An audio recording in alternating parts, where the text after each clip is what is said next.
এখানে যারা আধ্যাত্মিক পীর মাশায়েখগণ আছেন আমার চেয়ে জ্ঞানী, একটি ক্ষেত্রেই তারা পিছিয়ে আছেন, রাজনীতি থেকে। এখন প্রশ্ন হচ্ছে, আমরা যারা পীর মাশায়েখ তাদের রাজনীতিতে আসার প্রয়োজনটা কি? এটা তো অন্যরা করতেছে। প্রথম হচ্ছে, স্বাভাবিকভাবে পীর মাশায়েখ, উলামায়ে কেরাম এবং তাদের উত্তরসূরি যারা ইসলামপন্থী, তারাই বাংলাদেশে রাজনীতি করার প্রথম হকদার। কারণ বাংলাদেশের ইতিহাস এই কথা স্বীকার করে, বাংলাদেশ স্বাধীন হয়েছে আলেম ওলামা পীর মাশায়েখদের মেহনতের কারণে। টু নেশন থিওরি বা জাতি তত্ত্বের কথা যারা জানি, আমরা জানি পশ্চিম পাকিস্তান মানে আজকের বাংলাদেশে মুসলিম জনসংখ্যা বেশি ছিল বলেই তো এটা পাকিস্তানের অংশ হয়েছে। যদি এখানে হিন্দুদের সংখ্যা বেশি হতো, স্বাভাবিক এটা ভারতের অংশ হতো। আর যদি এটা ভারতের অংশ হতো, তাহলে কখনো ৭১ সালে বাংলাদেশ স্বাধীন হতো না। এখানে মুসলিম পপুলেশনটা হলো কি করে? অসংখ্য পীর মাশায়েখের খিদমতের কারণে। তার মধ্যে অন্যতম শাহ কারামত আলী জনপুরি রাহমাতুল্লাহ আলাইহি।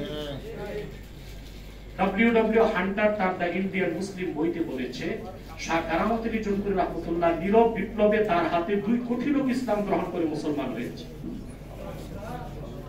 পরবর্তীতে ফুরফুরার উত্তরসূরি সারসিনা এবং তাদের খোলাফাগণ এদেশে নীরব বিপ্লব করে এসেছে।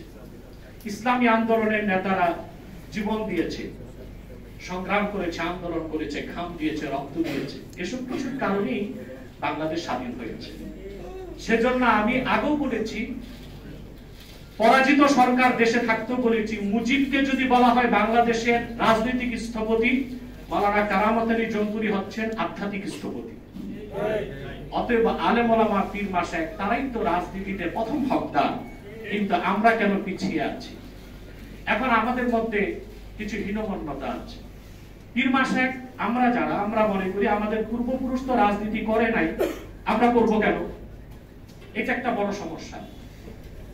আমাদের দাদাগণ, পূর্বপুরুষগণ যে সময় ছিল সেটা ছিল ইংরেজদের সময়। তখন তাদের চেষ্টাই ছিল মুসলমানদেরকে কিভাবে দ্বীনের উপর প্রতিষ্ঠিত রাখা যায়। সেজন্য তারা রাজনীতির চিন্তাটাও করতে পারেন নাই। কিন্তু তারা তো আমাদেরকে একটি স্বাধীন রাষ্ট্র উপহার দিয়ে গিয়েছেন।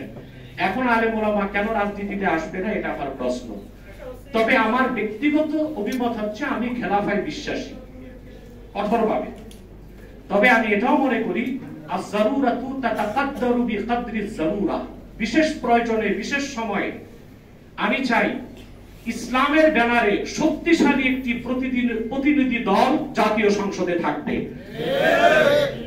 যারা ইসলামের স্বার্থের পক্ষে, যারা ইসলামের সুমহান স্বার্থ রক্ষায়, মুসলিমদের 50 বছর আগ থেকে মৌলিক যে দাবিগুলো আছে বাংলাদেশে তা আদায়ে এবং ইসলাম বিরোধী যে কোনো এজেন্ডাকে নস্যাৎ করে দিতে জাতীয় সংসদে তারা 14 কোটি মুসলমানের পক্ষে প্রতিনিধিত্ব করবে। এইরকম একটি দল খেলাফা প্রতিষ্ঠার আগেও সংসদে থাকুক ইসলামী রাজনীতির ব্যানারে, এটাই আমি চাই।